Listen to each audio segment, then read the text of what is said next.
everyone, my name is Laura Landers. I'm an AmeriCorps member with the Arkansas Reads program. The Literacy Council where I volunteer is the Ozark Foothills Literacy Project, OFLP for short. I hope you will join me each week in reading and discussing a book, one chapter at a time. Feel free to discuss in the comments. All I ask is that we keep it friendly. Also, please click on the registration link in the description box below and fill out the form to become an official member of the YouTube Book Club. Heroes of America Illustrated Lives. Clara Barton and the American Red Cross by Eve Marco. Chapter illustrations by Pablo Marcos. Cover illustration by Jordi Torres. To start from Chapter 1, click the link in the description box below. Chapter 3. David Gets Hurt. Christmas came and went. The winds died down, the snows melted, and one day Clara opened the shutters, looked out her window, and saw a gray bird with an orange belly and a yellow bill, singing its song. "A robin!" she exclaimed happily. "That means spring is here!" She could hardly wait to be outdoors again.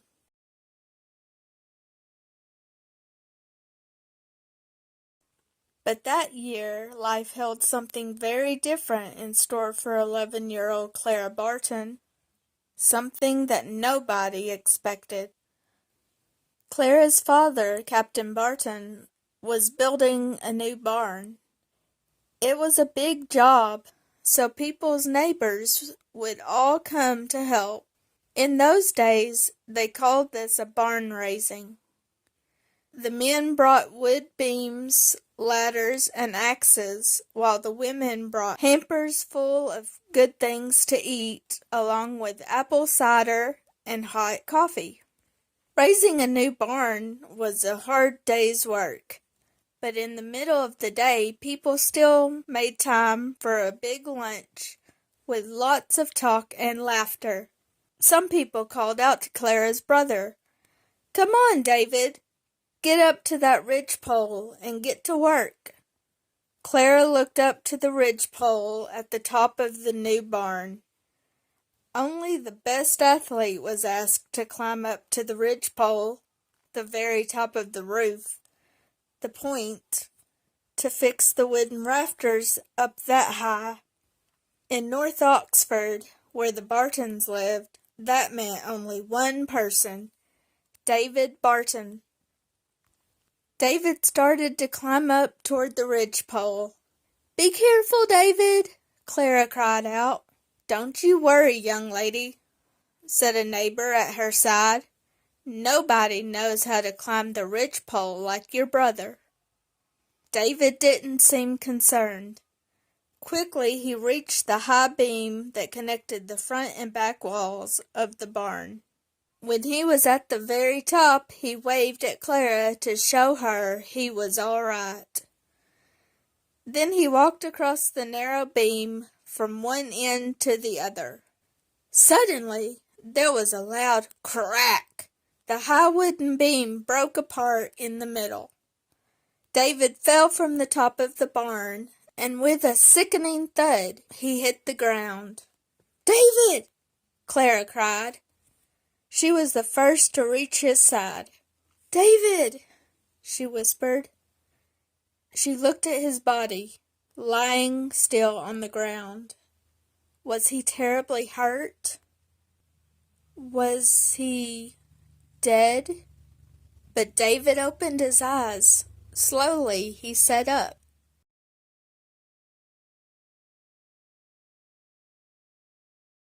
"Are you all right, David?" Clara asked, her heart in her mouth.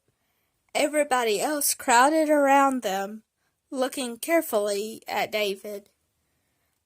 "I'm all right," David said, rubbing his forehead with his hand. Clara, don't look so worried. There's just a little pain behind my eyes. Nothing serious. Now, Clara, don't tell me you're going to start crying. Clara shook her head.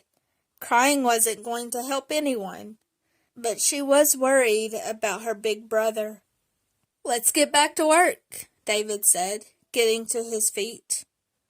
What about that pain behind your eyes? Mrs. Barton asked. She was worried too. Probably just a small bruise, nothing a grown man can't handle. David got up and went back to work. But he didn't climb up the ridgepole any more that day. A week later, David couldn't get out of bed. What's the matter, David? Clara asked anxiously, standing by his bed, her eyes big with worry. Her older brother, David, the one she adored more than anybody else in the entire world, looked pale and tired.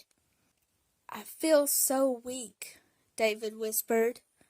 I can't move, and it hurts so badly behind my eyes. Clara put her hands on her brother's forehead. It was hot and moist. You have a fever, she told him.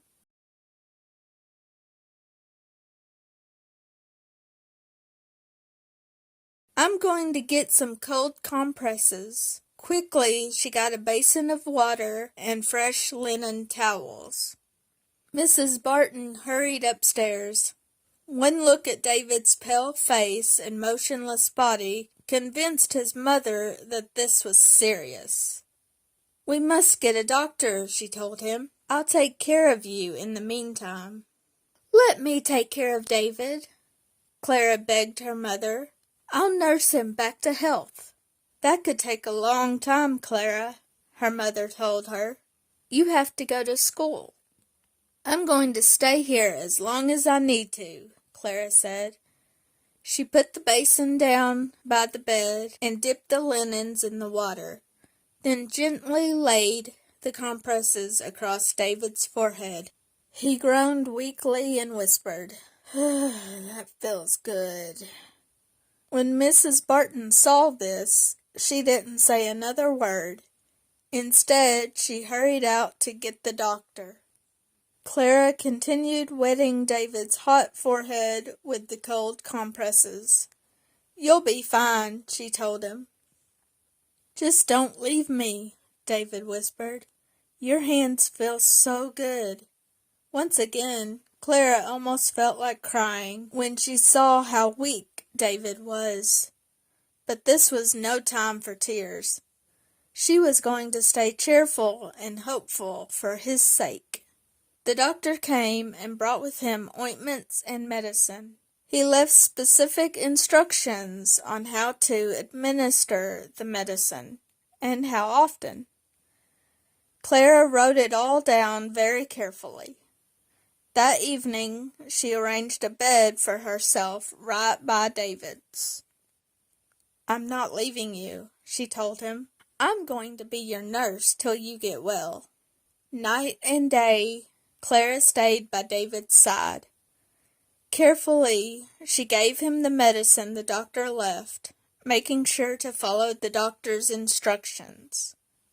The days turned warm and summer soon came. Sometimes Mrs. Barton came in and ordered Clara to go out for a breath of air, but Clara left unwillingly, returning as soon as she could. Summer came and went. Soon it was fall again. Before long, Christmas was on its way, and David was still bedridden. I'm never going to get well, her brother whispered sadly. Even the doctors don't come back anymore. There are no more medicines. They say there's nothing more they could do. That isn't so, Clara said. She held his big hand tightly in her own tiny one. I know you'll get healthy, and soon. One day you'll walk out of here and be your old self, and we'll race the French River just like we used to.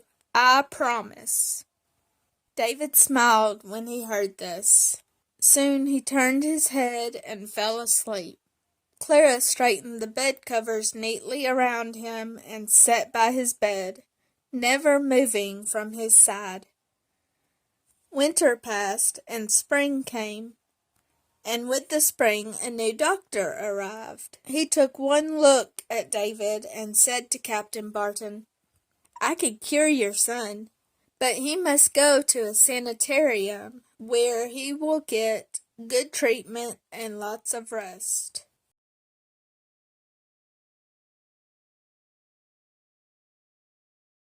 "If David goes, I must go with him," Clara protested.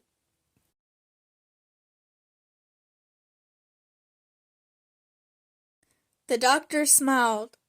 "I know you haven't left your brother's side in more than a year.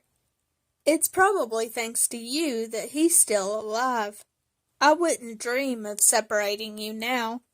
So Clara went with David to the sanitarium, and after a month, David was able to get out of bed. After another month, he was walking with Clara's help. All the doctors and nurses smiled to see the big man leaning on the small young girl as they walked down the grassy paths together. One day, Captain Barton and his wife came to fetch David and bring him home. He was on his feet, feeling fit and healthy, just as Clara had promised. "Thank you so much, Doctor," Mrs. Barton said. "You did miracles for our son." "Don't thank me," the doctor said. "Thank Clara. She's the real miracle worker. That girl is 12 years old, but I've never seen a more loyal, gentle, and dedicated nurse. It's thanks to Clara that David finally recovered." David looked down at his little sister. She looked up at him. "I just knew you were going to make it," she whispered. "God wasn't going to take you away from me." Clara Barton, Chapter 3, Discussion Questions. Number 1.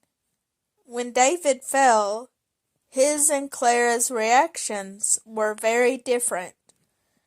Do you think one reacted more appropriately? How would you have reacted? Number 2.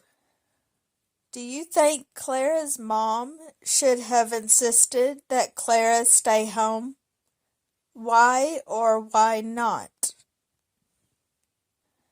Number 3. How did Clara help David? Do you think things would have been different if Clara hadn't helped? Please post your discussion in the comments below. Also, remember to click on the link in the description box below to fill out the registration form and become an official member of the OFLP YouTube Book Club. Next week, I will post the next chapter and discussion questions, so be on the lookout for that. Thank you so much for listening and participating. Have a great week.